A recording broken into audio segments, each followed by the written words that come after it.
Dear learners, today we are going to learn about the ring of real quaternions and rings of continuous functions. Let us start with an introduction of complex numbers. The complex numbers can be defined as ordered pairs of real numbers. C is equal to the set of a comma b such that a comma b in R, and addition is defined as a comma b plus c comma d is equal to a plus c comma b plus d, and multiplication is defined as a comma b into c comma d is equal to ac minus bd comma bc plus ad. Then C is filled with additive identity 0 comma 0 and multiplicative identity is 1 comma 0. The additive inverse of a comma b is minus a comma minus b, and the multiplicative inverse of non-zero element a comma b is a by a square plus b square comma minus b by a square plus b square. Commonly, a comma b is denoted as a plus ib, so that I is equal to 0 comma 1, and we notice that I square is equal to minus 1. In fact, this is the definition of complex field. The complex numbers are visualized as the complex plane where a plus ib in C is associated with a comma b in R2. During the early decades of the 19th century, the complex numbers became an accepted part of mathematics, in large part due to the development of complex function theory by Augustine Cauchy. Since the complex numbers have an interpretation as a sort of two-dimensional number system, a natural question to ask us, is there a three or higher dimensional number system? Sir William Rowan Hamilton, his period is from 1805 to 1865, spent the years 1835 to 1843 trying to develop a three-dimensional number system based on triples of real numbers. He never succeeded. However, he did succeed in developing a four-dimensional number system now called the Quaternions and denoted as H in his honor. The fundamental formula with the symbols I, J, K. I square is equal to j square is equal to k square is equal to I, j, k, which is equal to minus 1. Then the equation governing arithmetic in this algebraic structure can still be seen on a plaque on the Broom Bridge of the Royal Canal. It is reported that Hamilton was so excited by his insight that he etched the equations in stone as he walked past the bridge. In Hamilton's own words, time is said to have only one dimension and space to have three dimensions. The mathematical quaternion partakes of both these elements. In technical language, it may be said to be time plus space or space plus time, and in this sense, it has or at least involves a reference to four dimensions. In fact, Hamilton's quaternions have many applications other than in physics. They are extensively used in computer graphics to describe motion in 3-space, and more recently, they have been used in multiple antenna communication systems. In some ways, we can think of the quaternions as an extension of the complex numbers. Let us see the definition. The set of real quaternions denoted by H is defined by H is equal to the set of Q0 plus IQ1 plus JQ2 plus KQ3 such that Qi belongs to R, where I square is equal to J square is equal to K square is equal to IJK is equal to minus 1. Note that Ij is equal to minus Ji, Ik is equal to minus Ki, Jk is equal to minus Kj. So, multiplication in H is not commutative. For this reason, extra care has to be taken when performing arbitrary multiplications in H. Now, let us see addition and multiplication in H. We define addition and multiplication in H as addition is component-wise as with addition of the complex numbers. So, if A is equal to A0 plus A1I plus A2J plus A3K and B is equal to B0 plus B1I plus B2J plus B3K or a pair of quaternions, then A plus B is equal to A0 plus B0 plus A1 plus B1 into I plus A2 plus B2 into J plus A3 plus B3 into K, where addition of the real components AI plus BI is the usual addition in OR. For example, if A is equal to 2 minus I plus 3J plus K and B is equal to 3 plus 2I minus J minus K, then A plus B is equal to 5 minus I minus 2J. Now we are adding this, that's all. It's not hard to see that this addition is well defined on H. That is, given pair of quaternions A comma B, there is uniquely determined quaternion A plus B, since addition is well defined on real numbers OR. And note that addition in H is associative. It is easy to show that A plus B plus C is equal to A plus B plus C for all A comma B comma C in H. Using the fact that AI plus BI plus CI is equal to AI plus BI plus CI for all AI comma BI comma CI in R. H has an additive identity, namely the real number 0 is equal to 0 plus 0I plus 0J plus 0K. Every element of H has an additive inverse. If A is equal to A0 plus A1I plus A2J plus A3K in H, then minus A is equal to minus A0 plus minus A1I plus minus A2J plus minus A3K is another quaternion, as all elements of R have negatives in R and A minus A is equal to 0. Since addition is commutative in R, it is also commutative in H, since AI plus BI is equal to BI plus AI for all AI BI in R. This all shows that the quaternions form an abelian group with respect to addition. Multiplication is a longer calculation. Essentially, when multiplying a pair of quaternions, A is equal to A0 plus IA1 plus JA2 plus KA3 and B is equal to B0 plus B1I plus B2J plus B3K. We take all ordered products UV with U running over the terms of A and V running over the terms of B and use the relations I square is equal to J square is equal to K square is equal to IJK is equal to minus 1 and IJ is equal to minus JI, IK is equal to minus KI, JK is equal to minus KJ. To get a final answer in the form C is equal to C0 plus C1I plus C2J plus C3K. We compute the product AB as AB is equal to, we are multiplying A and B, we are getting the answer as A0 B0 minus A1 B1 minus A2 B2 minus A3 B3 plus, we will write the terms of I now, is A0 B1 plus A1 B0 plus A2 B3 minus A3 B2. Now we will write the terms of J is plus A0 B2 plus A2 B0 plus A1 B3 minus A3 B1. Now we will write K plus A0 B3 plus A3 B0 plus A1 B2 minus A2 B1 into K.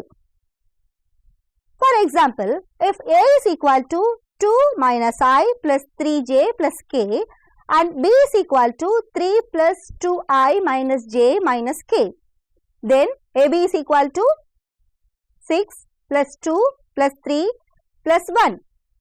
Now write the terms of I, 4 minus 3 plus 1 and minus 2 minus 1 plus 9 plus 2 into j plus minus 2 plus 1 minus 6 plus 3 into k is equal to 12 minus I plus 8j minus 4k. Again, multiplication is well defined in H since addition and multiplication are well defined in R. So, each pair A, B in H determines a unique product AB in H, which can be observed by looking at the coefficients of A0 Bj0 plus A1 Bj1 plus A2 Bj2 plus A3 Bj3 in R. It can also be shown that multiplication in H is associative, which follows from the fact that the associative and distributive laws hold in R. H has a multiplicative identity, namely the real number 1 is equal to 1 plus 0i plus 0j plus 0k. The left and right distributive laws hold in H, which follows from the fact that the associative and distributive laws holds in R. Let us see the remark. The real quaternions form a unicial ring with respect to addition and multiplication as the definition what we have seen. In fact, the ring of quaternions has another property. We can show that every element of H has a multiplicative inverse. Next, let us see the concept of norm of a quaternion and conjugate of quaternion.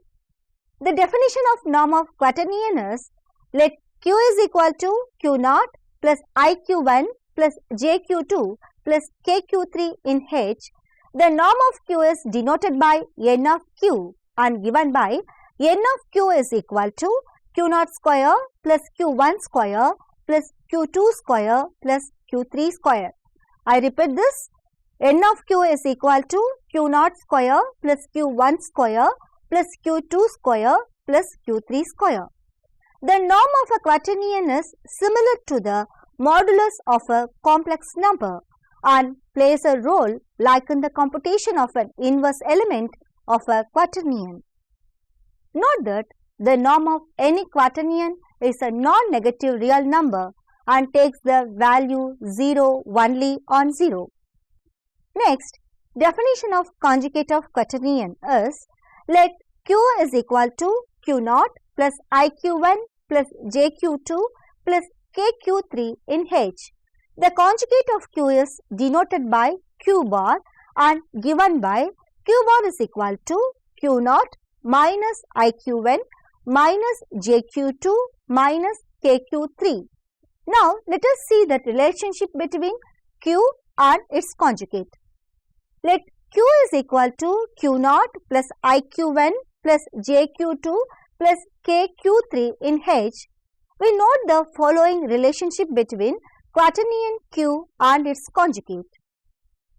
Q bar is equal to Q0 plus Q1 plus Q2 plus Q3 plus minus Q0 plus Q1 minus Q2 plus Q3 into I. Next, we write the terms of J is plus minus Q0 plus Q2 minus Q1 plus Q3 into J. Now, we will write the terms of K is minus Q0 plus Q3 minus Q1 plus Q2 into K is equal to Q0 square plus Q1 square plus Q2 square plus Q3 square, which is nothing but N of Q. Similarly, Q bar Q is equal to N of Q. To summarize, we have that Q into Q bar is equal to Q bar into Q is equal to N of Q in R. So, if Q is not equal to 0, then N of Q is not equal to 0 and hence we get the equation Q into Q bar by N of Q is equal to Q bar by N of Q into Q, which is equal to 1. This tells us that the inverse of any non-zero quaternion Q is Q inverse is equal to Q into Q bar by N of Q. We have already seen that quaternions forms ring. Will it be a division ring? Yes, it forms a division ring. Let us prove it in this theorem. The theorem is, the ring of real quaternions H is a division ring. Let us prove this. Tedious computations confirm that multiplication is associative and the distribution law holds. We now show that every non-zero elements of H has a multiplicative inverse. Consider Q is equal to A0 plus A1i plus A2j plus A3k. Define D is equal to A0 square plus A1 square plus A2 square plus A3 square, which is not equal to 0.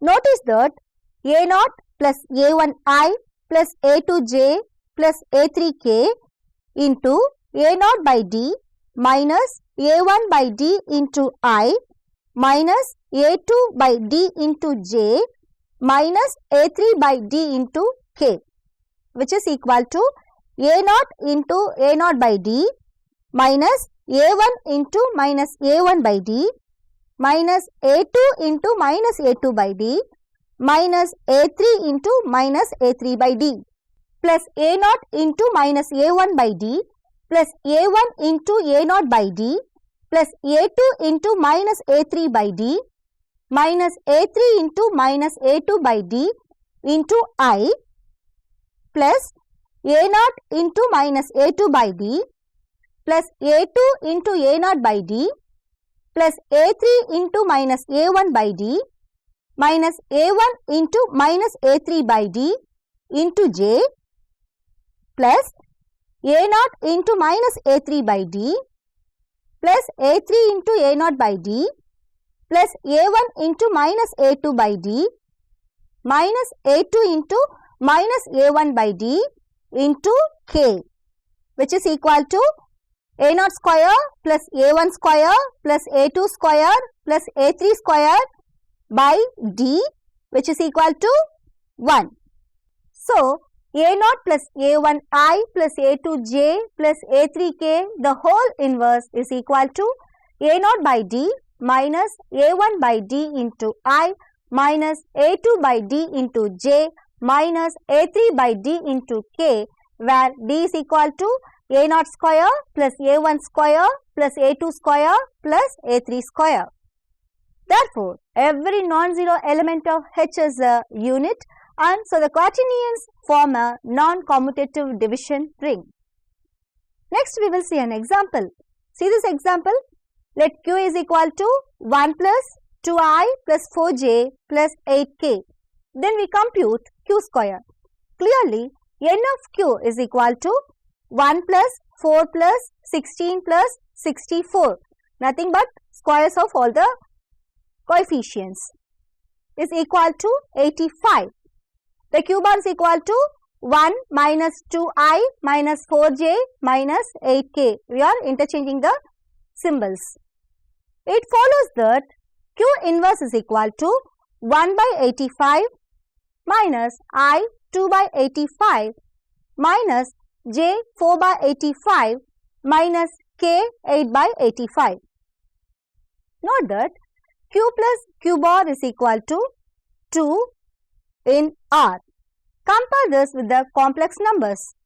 This gives the equation Q bar is equal to 2 minus Q, which gives Q into Q bar is equal to n of Q is equal to 85 is equal to Q into 2 minus Q, which is equal to 2Q minus Q square. It follows that Q inverse is equal to 1 by 85 minus 2 by 85 into I minus 4 by 85 into j minus 8 by 85 into k. Note that Q plus Q bar is equal to 2 in R. Compare this with the complex numbers. This gives this equation. Q bar is equal to 2 minus Q, which gives Q into Q bar is equal to n of Q is equal to 85. Q into 2 minus Q is equal to 2Q minus Q square. So, it follows that Q square is equal to 2Q minus n of Q is equal to 2 plus 4i plus 8j plus 16k minus 85. So the answer is minus 83 plus 4i plus 8j plus 16k. We have just found another way to compute q square using the norm and conjugate of q. In fact, this type of manipulation can be used for any quaternion. The next theorem is, let q is equal to q naught plus q1i plus q2j plus q3k in h. Then we are going to show that q square minus 2q naught q plus n of q is equal to 0. Let us prove this. Since q plus q bar is equal to 2q naught, we find that q into q bar is equal to n of q is equal to q into 2q naught minus q is equal to 2q naught q minus q2. And the result is, the properties of conjugation in H are similar to those for C. Let us discuss the properties in this theorem. See this theorem. Let A, B are in H, then the followings hold in H. The first one is A plus B, the whole bar is equal to A bar plus B bar. The second one is AB bar is equal to BA bar. The third one is n of AB is equal to n of A into n of B. Let's prove this. Let A is equal to A naught plus IA1 plus JA2 plus KA3 and B is equal to B naught plus B1I plus B2J plus B3K. Part 1 is straightforward. To see the part 2 holds, note first that AB bar is equal to A naught B naught minus A1 B1 minus A2 B2 minus A3 B3 minus A naught B1 plus A1 B naught plus A2 B3 minus A3 B2 into I. Next we will the terms of J minus A naught B2 plus A2 B naught plus A1 B3 minus A3 B1 into J. We will write the terms of K now. Minus A naught B3 plus A3 B naught plus A1 B2 minus A2 B1 into K. Now compute. B bar into A bar is equal to B naught A naught minus B1 A1 minus B2 A2 minus B3 A3 plus, write the terms of I, is minus B naught A1 minus B1 A naught plus B2 A3 minus B3 A2 into I plus minus B naught A2 minus B2 A naught plus B1 A3 minus B3 A1 into J. Now write the terms of K minus B naught A3 minus B3 A naught plus B1 A2 minus B2 A1 into K is equal to A naught B naught minus A1 B1 minus A2 B2 minus A3 B3 minus A naught B1 plus A1 B naught plus A2 B3 minus A3 B2 into I minus A naught B2 plus A2 B naught plus A1 B3 minus A3 B1 into J minus A naught B3 plus A3 B naught plus A1 B2 minus A2 B1 into K, which is equal to AB bar. Part 3 has a more elegant proof. If we use part 2 and the fact that n of q is equal to q into q bar. N of AB is equal to AB into AB bar. AB bar will be written as BA bar. So, is equal to, part 3 has a more elegant proof. If we use part 2 and the fact that n of q is equal to q into q bar. N of AB is equal to AB into AB bar. The AB bar will be written as the B bar A bar. So, AB into B bar into A bar. Let us use the associative property here. So, A into B bar into A bar. We know B bar is equal to N of B. So, is equal to A into N of B into A bar. Now, we will use the commutative property. So, is equal to A into A bar into N of B. We have already known that A into A bar is equal to, yes, you are right, it is N of A. So, n of AB is equal to n of A into n of B. Let us see this example. Let A is equal to 2 minus I plus j minus k and B is equal to I plus j. Then we compute n of A power 5 and n of AB power 12. We know that n of AB is equal to n of A into n of B. We have to write the squares, so it's equal to 4 plus 1 plus 1 plus 1 into 1 plus 1, which is equal to 7 into 2 is equal to 14. Now we find n of AB power 12 is equal to n of A into n of B power 12 is equal to n of A into n of B the whole power 12 is equal to 7 into 2 power 12, which is equal to 28,672. Suppose we wish to find A power 5, we can first use the equation. A square is equal to 4A minus n of A, which is equal to 8 minus 4I plus 4J minus 4K minus 7 is equal to 1 minus 4I plus 4J minus 4K. And then use the fact that A power 4 is equal to A square the whole square to find that A power 4 is equal to 2A square minus n of A square is equal to 2 minus 8I plus 8J minus 8K minus 49 is equal to minus 47 minus 8I plus 8J minus 8K. Finally compute A power 5 is equal to A power 4 into A, which is equal to minus 47 minus 8I plus 8J minus 8K, and A is 2 minus I plus J minus K is equal to minus 118 plus 31I minus 31J plus 31K. Note that n of A power 5 is equal to n of A the whole power 5. 118 square plus 3 into 31 square is equal to 7 power 5, which is equal to 16,807. n of A is equal to 4 plus 1 plus 1 plus 1 is equal to 7. So, n of A the whole power 5 is equal to 7 power 5, which is equal to 16,807. One another quaternion is pure quaternion.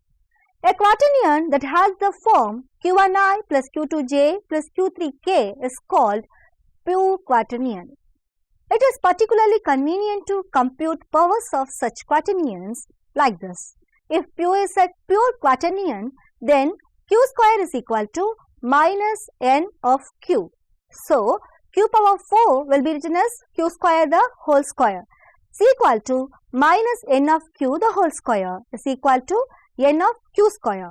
And in general, Q square K is equal to minus 1 power K n of Q power K.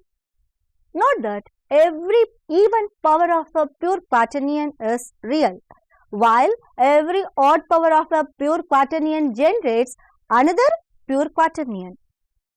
Q power 2K plus 1 is equal to, it will be written as Q power 2K into Q is equal to minus 1 power K n of Q power K into Q. Finally, let us discuss about the continuous functions. Let us verify whether it forms a ring or not. Rings of continuous functions.